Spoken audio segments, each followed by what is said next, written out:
Well, Patty, I loved our interview today with Salim from Lavoo. One of my favorite opportunities, as we discussed, is this idea of selling cash discounting to restaurants. Right. Broad, wide open opportunity. It is. And ironically, of course, Lavoo is our sponsor of the podcast. And as he shares in this first episode, if you want to learn more about Lavoo, which is a processor agnostic point of sale solution for restaurants that integrates cash discounting, just text the word Lavoo, L-A-V-U. Just text that to 63975. So text Lavoo, L-A-V-U, to 63975. And then, Patty, tell us about the Insiders Report. I thought it was actually really, really interesting statistics today. Yeah, I mean, I try not to overload everybody with data, but this was really compelling. The B2B card market, it's like restaurant cash discounting. It's a wide open opportunity with trillions of dollars in transactions, which, could result in billions of dollars of residual revenue. Pay close attention to the numbers. I think you'll really be intrigued and hopefully can get you on a track for a prosperous 2022. Absolutely. And then James had some really great insights for that as well. James, you want to share a little bit about your segment? So I, as most creative people do, I actually stole my insights for this one, right? So these insights are actually from Chris Voss, who's a very famous FBI hostage negotiator. And I recently watched a masterclass on negotiating tactics and kind of communication skills. And so I share a few tips that I know will really help you. They've already helped me, that will help you with your sales skills. And also I just kind of recalibrate and talk about the importance of learning and improving your sales skills going into 2022. And so we're excited about it. This podcast is, of course, brought to you by Lavoo. That's our sponsor. And so if you're ready to jump into this interview, Patty, I'm ready to go. Let's do it. Welcome to the Merchant Sales Podcast. Hey, everybody. We're here today with Salim Khatri. Salim is the CEO at Lavoo. And of course, Lavoo has been our podcast sponsor this month. So Salim, thank you for that. And thank you for joining us today. Yeah, thank you. I'm super excited to be here. Yeah, great absolutely. To have you. So today we are talking about what I believe is going to be the number one opportunity going into 2022, as far as I believe at the end of 2022, when I talk to agents and ISOs, the ones who had the biggest increase in residual margin, whatever you want to call it, I honestly believe it's going to be the ones who took advantage of selling cash discounting to restaurants at such a wide open market. So before we dive into all that, Salim, give us a little context. You were on the podcast not too long ago. How are things going? I know you've had a lot of ISOs and agents that have been selling with Lavoo. So give us a little update on just how things are going and what kind of trends you're seeing in the market there. It's been fantastic. We're at such an inflection point for restaurants right now because they've gone through so much with the pandemic, and now there's the fear of the new variant, so it makes it really difficult. What's been working is we have a 10x solution or a 10x product that really moves the needle for a restaurant, right? So previously I've worked on different products and services and I've pitched them to restaurants and they said, yeah, that sounds great, but I have an alternative and it's easier, or your thing is not as good enough. What this does is it fundamentally removes the second or third largest expense line item in a business, right?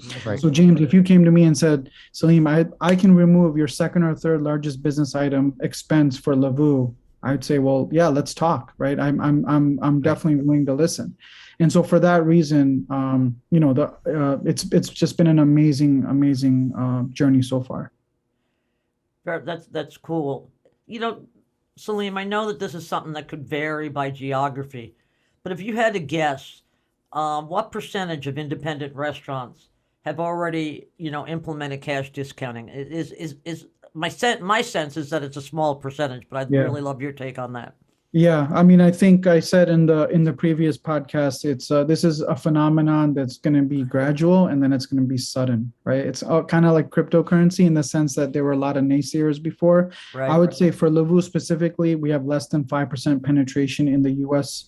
alone, and I'm not even talking about globally. We're in close to 100 different countries, but less than 5% penetration in the U.S. alone, and the benefit is, we've gone out to our customers a number of times and had conversations. Everybody wants to learn about it because there's that mutual exchange of information that, hey, did you know there was legislation that was passed that allows you to now pass on credit card fees to your customers?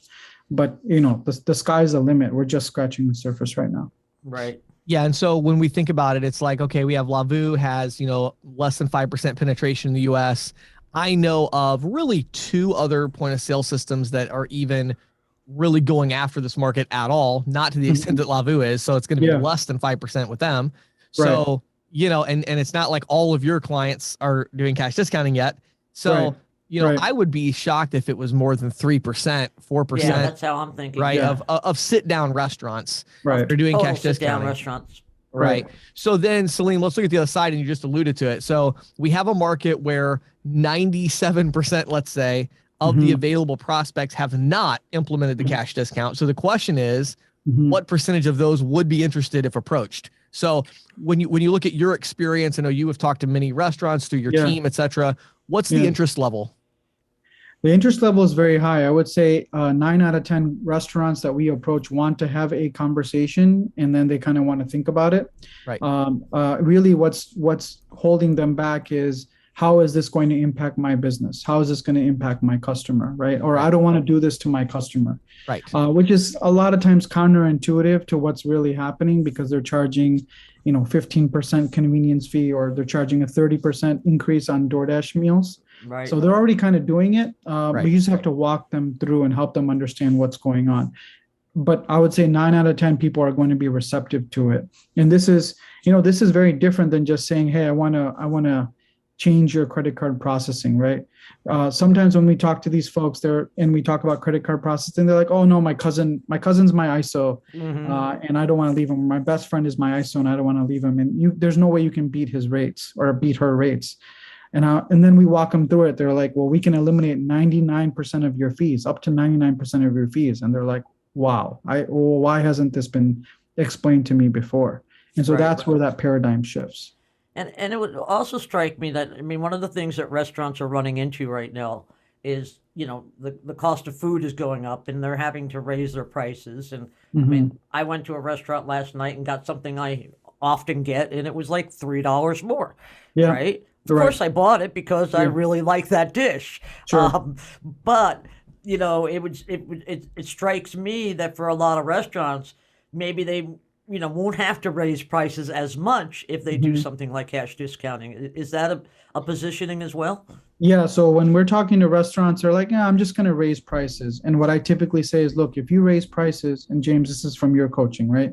If you raise prices, you're impacting everybody. Now it's great. You're going to increase your revenue, but you're going to potentially upset a lot of customers, right? I don't know what that order was before the $3 increase, but it sounds like it was meaningful. And then you're going to have to pay increased credit card processing because you're increasing the revenue. So you're back in the same position. Whereas if you just do the cash discount program, you're only impacting a certain few, and they have the option. They still have the option or alternative to pay with cash or pay with card. And that's what customers and patrons like at the end of the day. Nobody wants to be jammed into being forced into do something. Right. So as we break down, this approach a little bit, I think we've done a good job here, Salim, of establishing the opportunity. And this is why I believe it is such a big opportunity. I love what you said a little bit ago, that it's going to go slow and then it's going to go quick. Yeah. I really think the slow part is going to be over by the first or second quarter of 2022. I really believe that because, the only thing that's been holding these restaurants back from doing this, besides just the awareness of knowing it exists, is technology. That's right. Like the technology didn't exist. I remember when, when it came out, probably about 3 years ago, I remember talking to people and saying, don't go after restaurants, whatever you do. Right. Yeah. Don't go after them with cash discounting. Right. The reason was because of a couple things. Number one, I was like, well, they're not going to take a standalone terminal and stick that by their point of sale system. And that was like literally the only option that was available for cash discounting, Right. So I think as we're seeing this technology, we're seeing this. So there's a huge trend here. We have a market that's 97% available. 9 out of 10 are going to express an interest. They may or may not sign up initially, but there's going to express an interest. So let's shift gears and talk about the approach, right? Sure. So when what you're seeing here, Salim, with your own team that's working with your current customers, with ISOs and agents, what is the approach? Is this about cost savings initially? Is it about other angles? Like what are they using to go in and actually start this conversation? Yeah, the conversation is, look, I know you're going through a lot of pain right now, and you've done different things for your business and your staff. you typically want to kind of surface that pain with the customer, right? So how are things going with your business? Well, things are getting a little bit better. People are coming back in after the pandemic. That's great. Are you having staffing shortages? The answer is yes. Have your food costs gone up? Yeah, I'm using spare ribs instead of regular ribs, and they still cost 35% more. Yeah, I totally get it. Oh, did you know that Amazon and Target now offer college tuition assistance? They're like, yeah, I can't compete with that, right?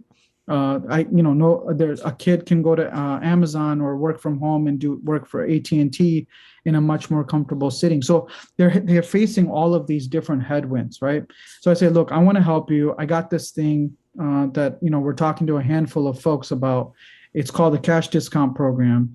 In 2019, the Durbin Amendment essentially allowed merchants to be able to pass on the credit card fees to their patrons if they choose to do so.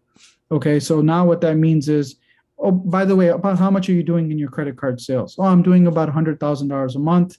You do the math on the fly for them. Let's say they're paying 2.8%. So $2,800 a month is about 34 grand a year. Look, what if I told you I could eliminate 99% of those fees? And by the way, when do you capture tips? And we'll talk about tips. They say, oh, well, I do it at the end of the night.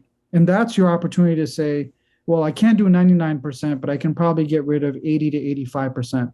It's really important that they understand that the solution is not perfect, because nobody wants a too good to be true solution. So you have to be very transparent with them. And then you explain to them how it works. That's the basic pitch in 30 seconds. Yeah. Okay. Yeah, I love it. So, okay. So we've got this pitch. We get things started off at the restaurant.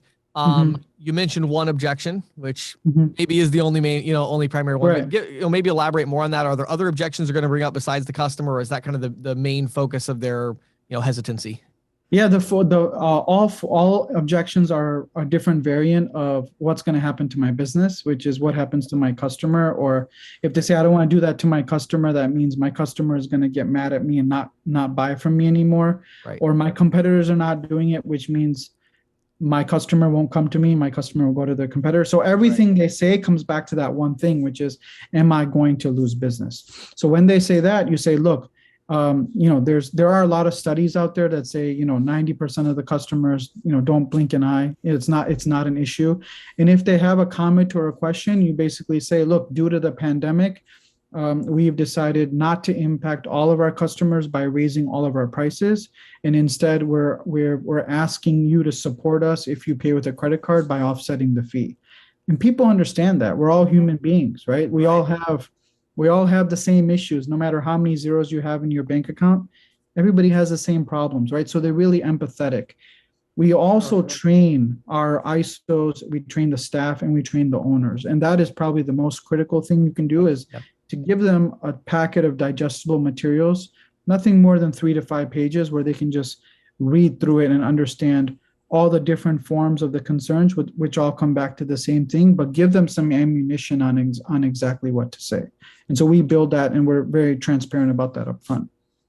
Yeah, I think to even build on that as well, Salim, one thing that I like about what you're doing and that I've seen other ISOs and agents doing here is it is so crucial that you help the restaurant owner justify this decision, right? If you try to go in there with a pitch of, hey, this is the way for you to screw your customer and save a lot of money, right? That doesn't go over well. Most restaurant owners did not get into the business to screw their customer. That's right. Yeah. They got into the business to see the smile on somebody's face when they taste this food that's amazing. And so I think restaurant owners, almost more than any other business owner types in general, are just really passionate about their customer. They're passionate about what they do. Right. And so I think one of the keys, and you brought it up here, is I love, hopefully our audience will go back and maybe listen to your explanation again, because if you listen to that, the idea is the way the way that you're training the owner to explain it to the consumer is not, hey, we added this fee. It's, we decided not to negatively impact all of our customers. Correct. Yeah. Right. We decided that that wasn't fair. And I think one of the other keys to point out as well for the restaurant owners is to say, look, we are only passing through our cost. We don't make any money on this fee at all. This is just you're covering our cost of processing your card. That's Right. it, to the penny. Right. In fact, we Right. don't even get the money. The credit card processing company gets that fee. They keep it. That's right. That offsets it. So I think highlighting those things is really important. And the other thing I found too, Salim, I don't know if you guys have tried this, but one thing I found that's been really effective is using these hypotheticals. So Mhm. one of my favorites lately has been asking whether it's restaurant owners or whoever and saying, let me ask you a question. So if you were confident that this Mhm. was not going to negatively impact your business or your customer experience, it sounds like you'd be interested in moving forward. 100%. Yep, Right. And as they 100%. say yes to that, well, now all you have to do is justify and say, well, I've got great news for you. Here's the data. And as you just pointed out. Yeah. So, okay. So now let's dive into the tips. You alluded to it a second ago. Mhm. So talk about the difference between the pay at the table solution, maybe some rationale for that, and then the kind of older, get your receipt, add your tip to the receipt. And what is that experience different? How is the experience different for the restaurant owner there? Yeah. So just to level set, if somebody is paying, call it $3,000 a month in credit card processing fees, and I go to them and say, hey, I can shave off 80% of that, they're super excited, right? Like, we work together and I'm saving them a ton of money. So they're really, really, really happy. And then they say, well, how can I do a little bit better, right? So if there's in the restaurant business and other service industries, the wait staff gets tipped, right? And so if after you type the tip, after the customer writes in the tip on the receipt, what happens is that's not captured in the original authorization. And as that check gets opened at the end of the shift or at the end of the night, the tip gets put in, and that tip does not include the non-cash adjustment. So what happens is that the restaurant then has to pay the non-cash adjustment or the cash discount program rate, which is between 3 to 4% depending on what you're doing on that tip amount. Net, they're still saving a ton of money, so they're still happy. But the way around that is to have a pay at the table solution, and that's what we do. So we take something like an iPad mini. You can do this with other devices too. You present the check to them while the person is sitting down. You have 3 buttons that say, 15, 20, 25%. Humans always have a tendency of picking the middle number, and then they just sign with their finger and they're good to go. Now the tip is captured at the time of original authorization, and the non-cash adjustment is included in the tip. So now the restaurant doesn't have to pay any credit card processing fees on that tip number. And oh, by the way, there's a little bit of social pressure when you present somebody with a pay at the table device, that they'll want to pay you a little bit more than they would if they were to just write it on the receipt when the wait staff walks away. That's a really important thing to articulate to your restaurant operator so they can tell their staff and their GM that, hey, you're not going to be losing your tips, because everybody thinks that they're going to lose money because of this increased non-cash adjustment charge. So you want to tell them, hey, I'm going to take care of you because we're rolling out this new thing. And that's what Lavoo does, and that's why we've been so successful. That's really, I mean, I never understood how smooth that process was until you just explained it, Salim. I mean, it really does make it very smooth, and I'll be honest, I would, as a consumer, I'd probably go for the 25 if the waiter was standing there. Over your shoulder, right? Over your shoulder. Over my shoulder, exactly. Yeah. Hey, can you talk about closing the sale, getting the deal done? What are some of the roadblocks that your partners, have been experiencing, and how are they overcoming those? Yeah, originally it's about building trust. The restaurant operator or the merchant, like in any sale, has to be able to trust you and that you're doing right by them. Right. Sometimes they give you a commitment and they say, obviously they have to sign the documents, right? That's the industry that we're in. Sure. So getting that application signature can be a little bit challenging. So what you want to do is you want to say, okay, let's carve out 15 to 20 minutes. We can do this electronic signature. I will be with you on the phone or on Zoom, and let's just knock that out. If you leave it to the merchant, things happen, life happens. They have kids. Exactly. They just don't want to sign it, and they never get around to it. So you're constantly having to resell. So you need to establish a sense of urgency at the top of the call. You need to establish and keep coming back to the reasons and the savings for why they're doing this. Keep reminding them of that. Right. And then once you get a commitment, right, you want to be assumptive, as James says. You want to be assumptive in your close, and you get a commitment from them. Hey, at 6 o'clock today, or not 6 o'clock, but when there's downtime, which is usually between 9 to 10:30 in the morning, and Right. like 2 to 4, like we can set an appointment and get that application done. Otherwise, restaurant operators are unique animals. They don't have time. They're flipping burgers, managing staff, fighting, food costs. Right. They need to understand that this is worth their 10 minutes. And I always tell them, you're going to see an amazing return on this your time. investment. Sure. Yeah. I love it. I want to jump back for just a second, if you don't mind, Salim. I want to on the tips. I want to do that just one more time. I want to mention something there. So, just again to clarify, and I think you made you defined it really well. But to clarify for people, the issue there is, of course, the consumer does have to see the full authorization amount at the time that they sign the receipt. Right. Correct. Of course, there's no way to do that if they're adding the tip. There's no way to dynamically do that. And correct me if I'm wrong here, but I believe what you're saying is on Lavu with the iPad Mini or some kind of table solution there, pay at table. When they enter the tip amount, that's going to change the non-cash adjustment. It's going to increase it to reflect, the non-cash adjustment on the tip. Okay, that's right. So it's calculated. Our software calculates it. It also allows you to do split checks and do all the things that you would need to do. So. We do it. It is patent pending because we've tried to build in a bunch of different things that make it work really nicely, and that's one of the reasons why we've been so successful. It's a great piece of software. Right. And one other thing I thought was so interesting that you were talking about there with that was this idea of saying, hey, we can save you up to 99%. So in their mind, they're thinking, okay, that sounds awesome. Then you're like, okay, how would you implement a pay at the table? And it's like, well, no, we don't do pay at the table. We do the receipt. Okay, well, I could probably save you 80%, 85%. I'm guessing that you really don't even have to say much else, as far as they are probably then going to ask, what would I have to do? How to do I get get that? Why do I get to the 99? Right. I mean, that's what I would say, right? Hey, 80, but hey, if you want the 99, just start do pay at the table, right? Yeah, that's right. And look, we're talking about existing customers. When new prospects come to us, brand new Lavu POS customers, right? The first thing I do is I say, how much are you processing with credit cards?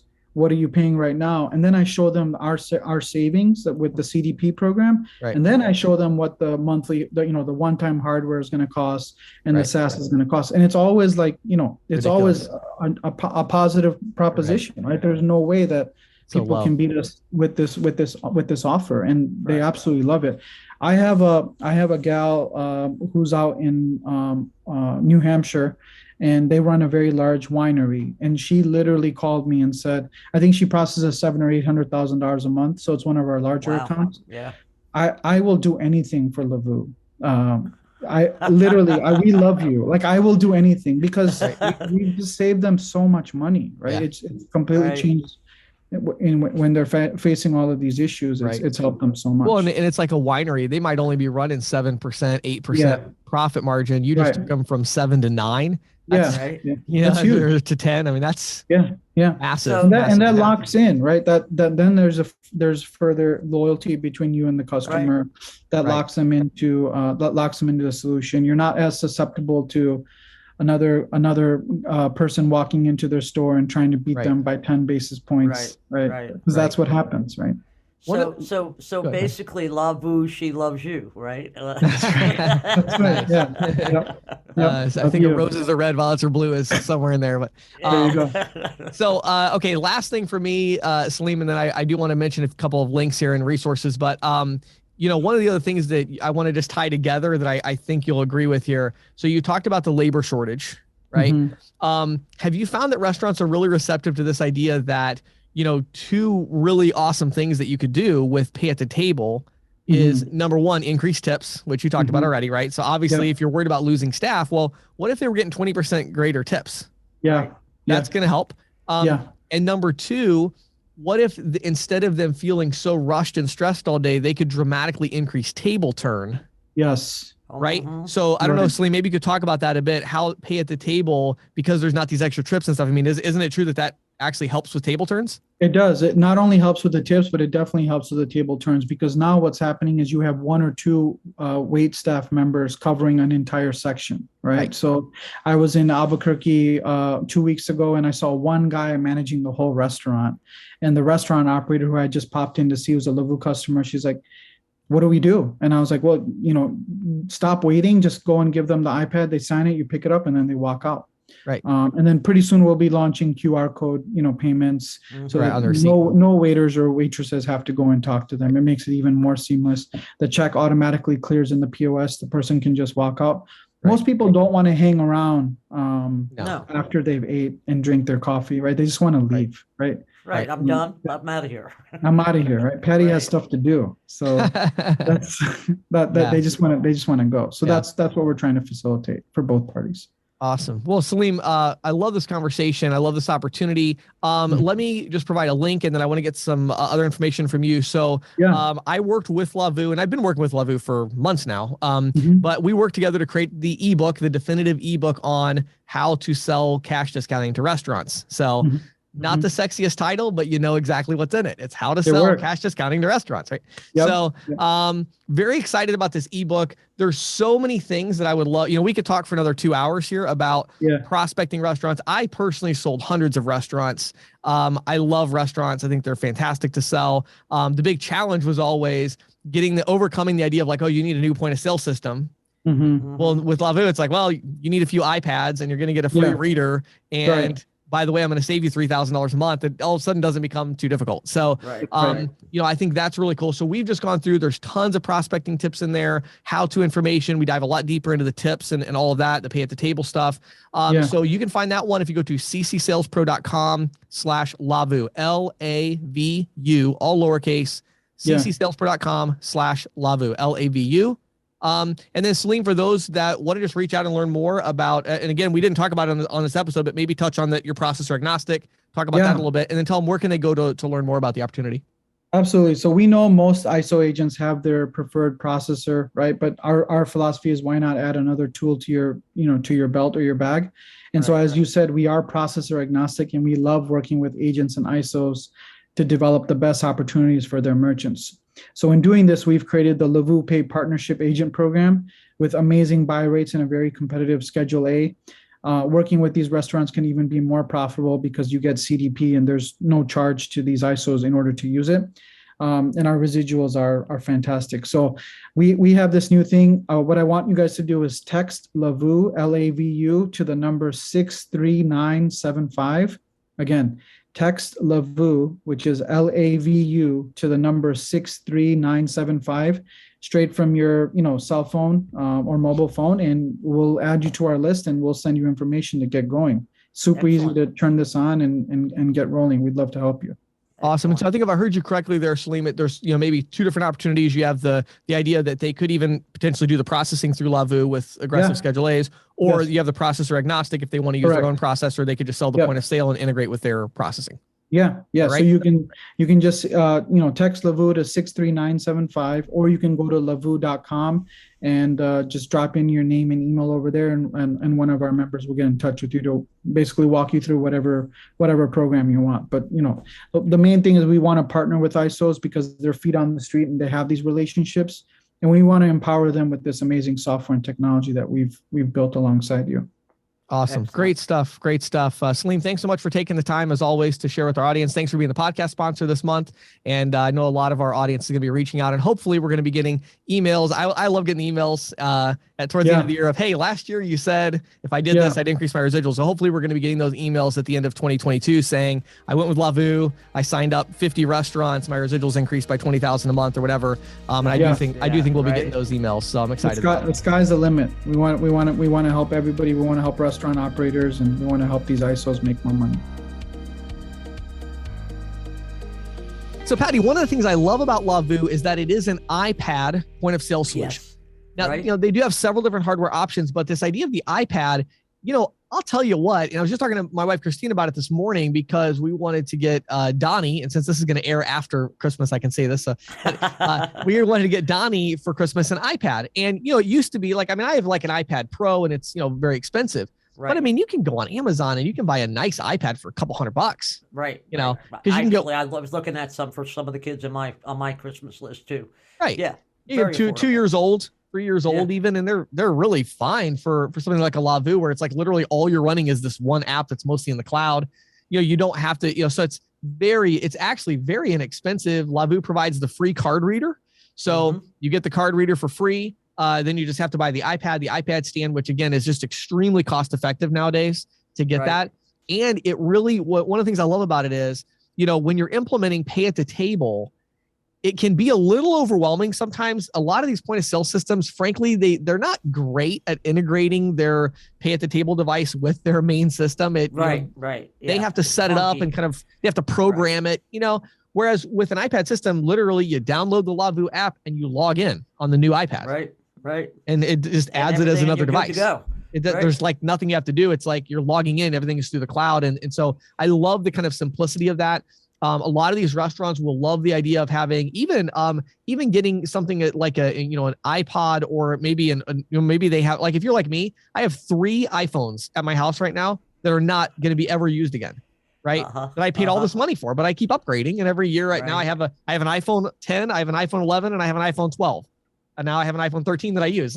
So, even things like that, the servers can use those, and they have internet at the store. They use the Wi-Fi, Right. they download the app, and that could be the pay at the table device. So whether it's an iPad Air, whether it's, any of these devices, it's really, really convenient. And so I think simple. I think that's really, really important. So again, as we mentioned at the top of the podcast, if you want to learn more about Lavu, they've set up a really simple way to just text them to get more information. Text the word Lavu, Lavu. Text that to the number 63975. So it's a short code, 63975. Text Lavu, or again, just go to lavu.com, lavu.com. And now, here is questions from the field with James Shepard. So Patty, as we close out the year on the podcast, and this is my final questions from the field, I really want to emphasize in this final episode something that I don't talk about as much as I probably should, and that is, the passion that we need to have as a merchant sales industry, the passion that we need to have for improving our sales skill. Yes. And this was highlighted recently in a masterclass that I went through. So for those of you that maybe are not familiar, there's a website called masterclass.com. And they're not paying me to promote it or anything, but I've used them there. It's a cool site. It's very cool. Yes. You run out of content pretty quickly. But the idea is they take, kind of the person who's just the most amazing at something, and then that person, teaches that. So Teaches other people. Tony Hawk Right. teaches skateboarding, or anyway, Toni Morrison teaches writing, Grisham Right. teaches writing, things Right. like that, right? So I've been going through some different ones. They had, I think it's Michael Eisner that taught some business stuff, along with Howard Schultz, who founded Starbucks. So I've been Right. going through some of those. Well, then I kind of ran out, okay, well, there's 3 of them in there that I thought were relevant. I did an advertising one. I'm like, that was pretty much it for me as far as business. And then I saw this one from Chris Voss, who is a very popular author of Never Split the Difference, a negotiating book. Okay. So he did a masterclass on negotiating. And I thought, I don't know, sure, I guess I'll try that one out. And it's been my favorite one. Oh, really? So Chris Voss is, previously, he was the top FBI hostage negotiator in the world. Okay. So, good to get negotiation from a guy like that. Yeah. So then he moved from that to having a consultancy that consults businesses on how to do negotiations. Right. So Right. very interesting guy. And, it just kind of, again, highlighted to me the importance of sales skill. I picked up 3 things on there that I've literally used already on, deals and calls that have already helped me. And I was like, okay, this is really actionable. So I thought what I would do at the end of the year is I would just share 3 things very quickly that I think are just amazing, just to kind of give you an idea. I think salespeople, a lot of times it's easy to get into this mode where we discount sales ability. We don't think of it like, well, what can I do in 2022? Well, I could target restaurants. I could do B2B. I could do this. You could also get better at sales. Right. That would probably give you the biggest increase in income, is just getting better at what you do. So anyway, first one he talks about is mirroring. And I've heard of this concept before, but he presented it in a way where I was like, okay, I finally got this down. And the idea is, oftentimes, especially in our industry, we struggle to just get the conversation going. It's like, hey, I'm here, I'm involved in payments. And it's like, get out, I'm here to help you. Yeah. Right. And so it's like, how do we start this conversation? And mirroring is so interesting. The idea of mirroring, that as he presents it, is you just repeat the last 1 to 3 words that the person said in the form of a question. Okay. And so I'll try to give you some examples. In our industry, right? Somebody might say, I'm not interested in payment processing. I don't want to have anything to do with this. So I would say, well, why aren't you interested in payment processing or payment something like that? Well, sort of, but actually you don't want to use the word why, which I'll talk about in a second, which is interesting. Okay. But you only want to keep it to 1 to 3 words. So the idea here would be, you're not interested.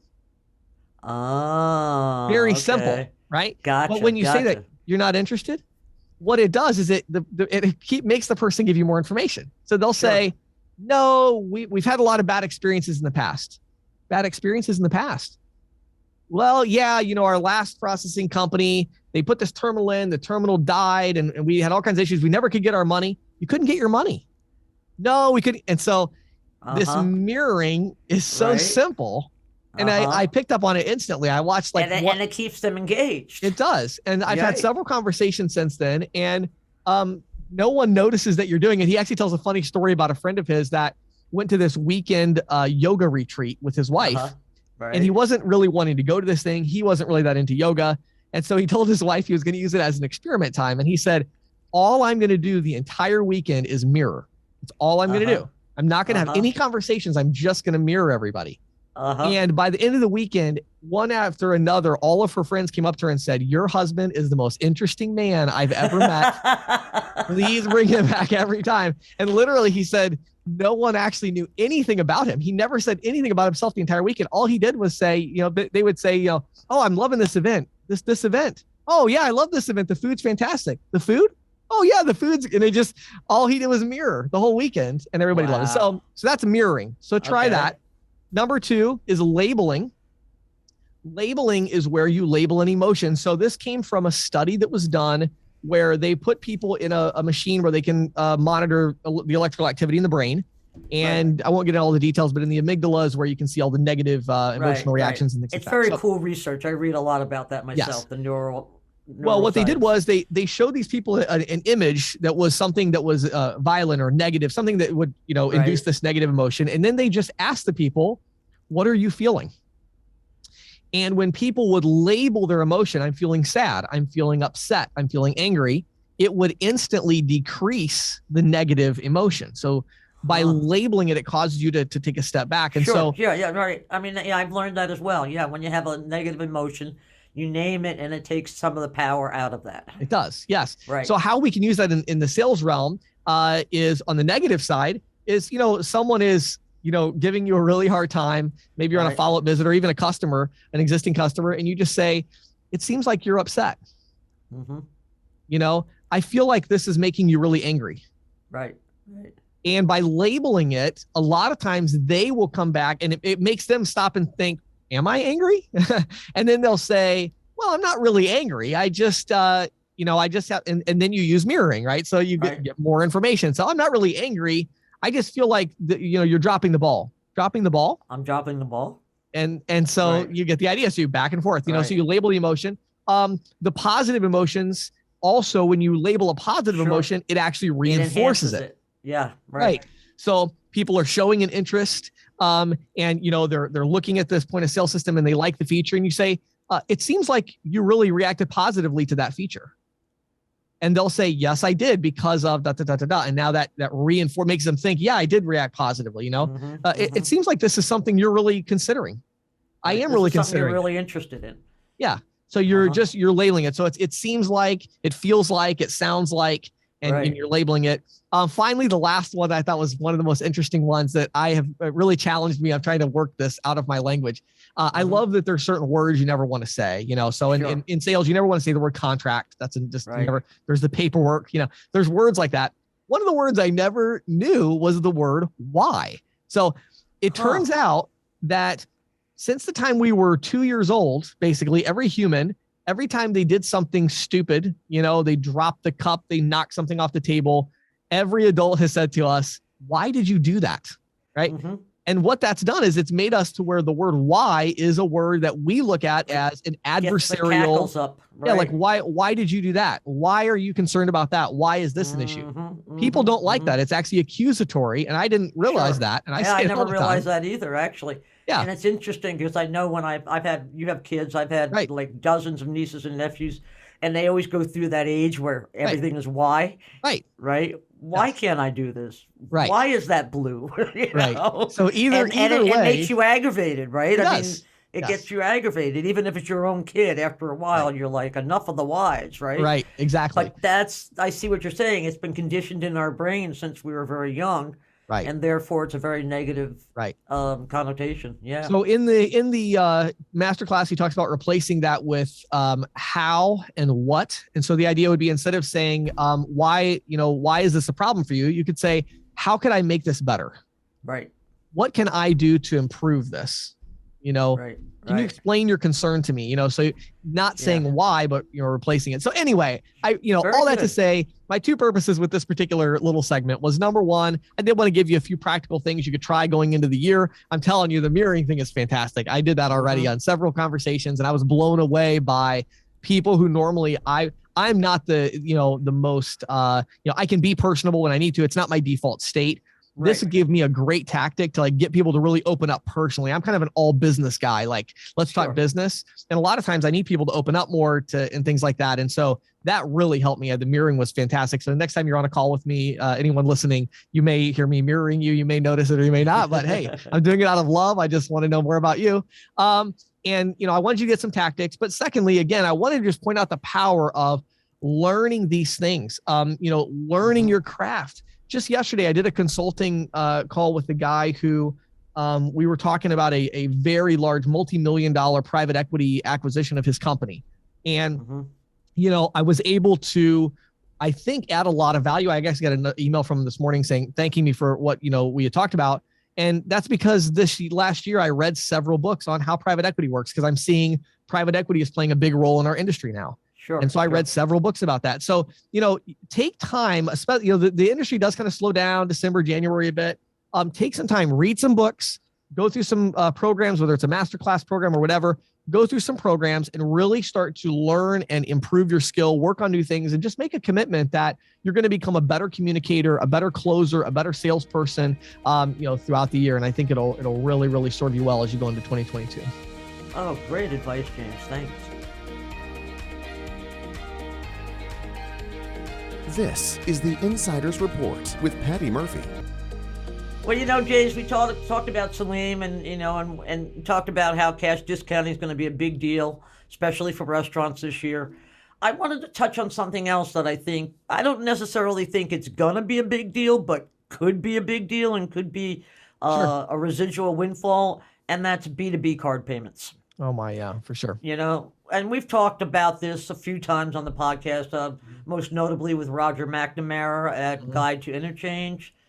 This week I just wanted to, I was just tooling around the other day, just doing some research on B2B. Yeah. And I came up with some data points that I really think lay out the opportunities. So I wanted to share those. A new report from Insider Intelligence, this blew me away, puts the B2B market at $27 trillion. Wow, that's crazy. That's crazy, right? It's orders of magnitude more than the value of Visa, MasterCard, Amex, and Discover card transactions combined Right. in a year, right? Which is why all of those companies are targeting B2B payments. Right. As well they should, Right. and I believe, ISOs and agents should, because, and here's the thing, the bulk of these payments today are still transacted by check.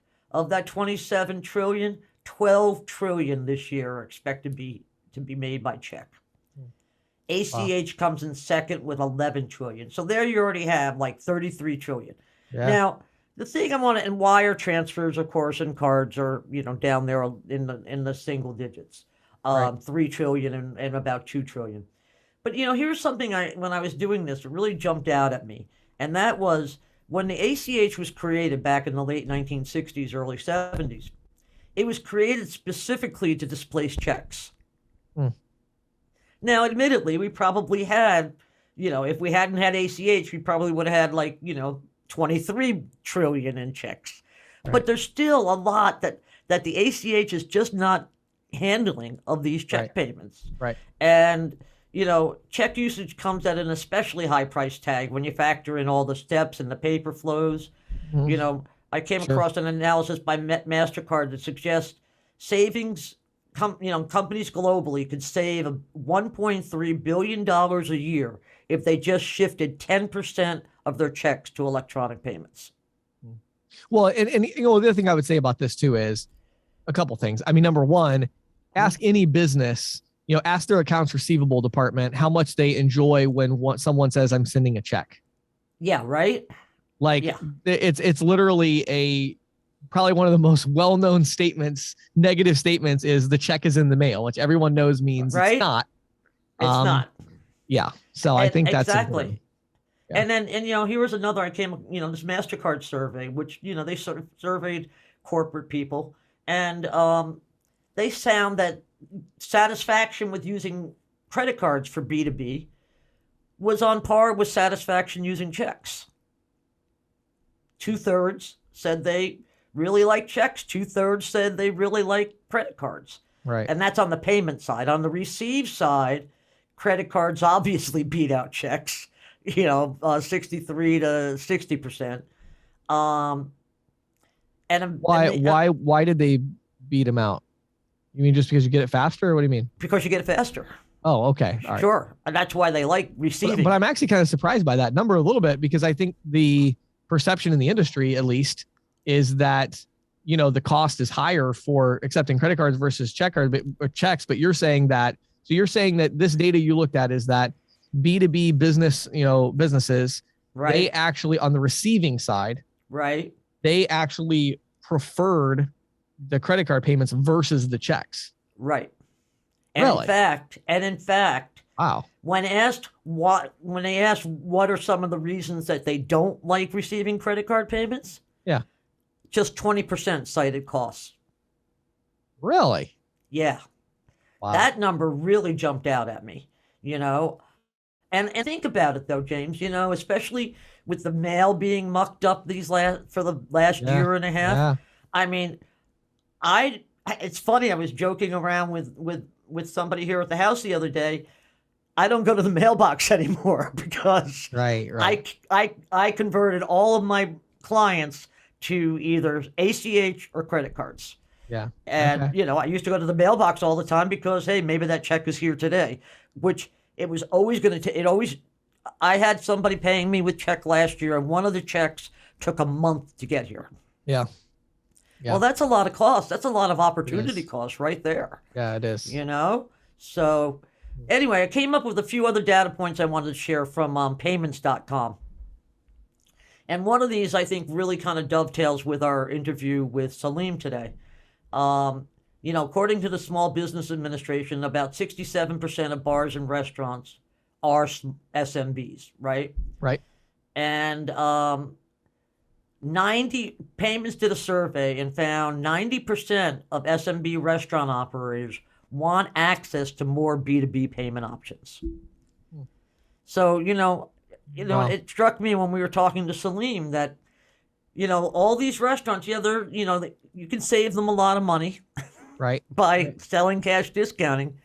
But if you put a little bit extra effort in there, these guys are paying a lot of vendors. Right. Right. You could go, you can say, hey, we talked about this before. Go to their vendors, start selling credit card Yes. acceptance. I think it's a really great opportunity.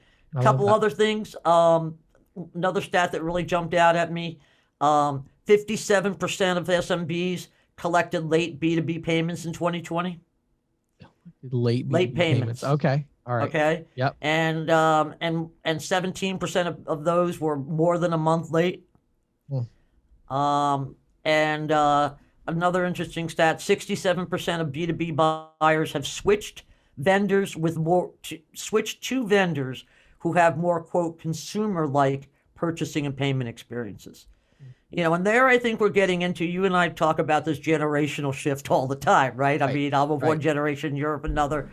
In your generation and younger generations, you guys you don't know what checks are. I mean, I have a 20-year-old nephew who laughs at me when I talk about checks, Yeah. Yeah. Everybody, they want contactless, they want card payments, they want something fast. Yeah. And you have that in your consumer life.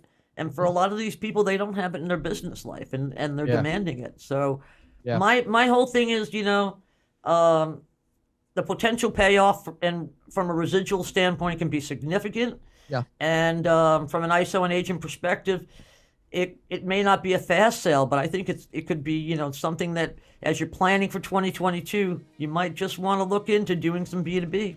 Yeah, I love it. I couldn't agree with you more. I think, in my mind, I'm going to talk about this actually in one of the other episodes, but I think, you've got your B2B payments, you've got your cash discounting at restaurants, and I think you've got your cash discounting or passing on the cost of processing through convenience fee or whatever with card not present.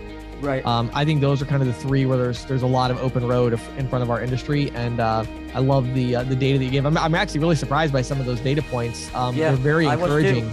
Yeah. Very encouraging. So thanks again for sharing that. Good stuff. Sure thing, James.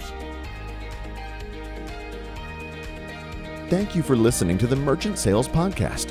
Whether you are an industry veteran, processing executive, or just trying to learn about the payment space, we appreciate your time. The Merchant Sales Podcast is a joint production of Greensheet.com and ccsalespro.com, and we hope you will tune in next week for more information and tips on building your merchant services business.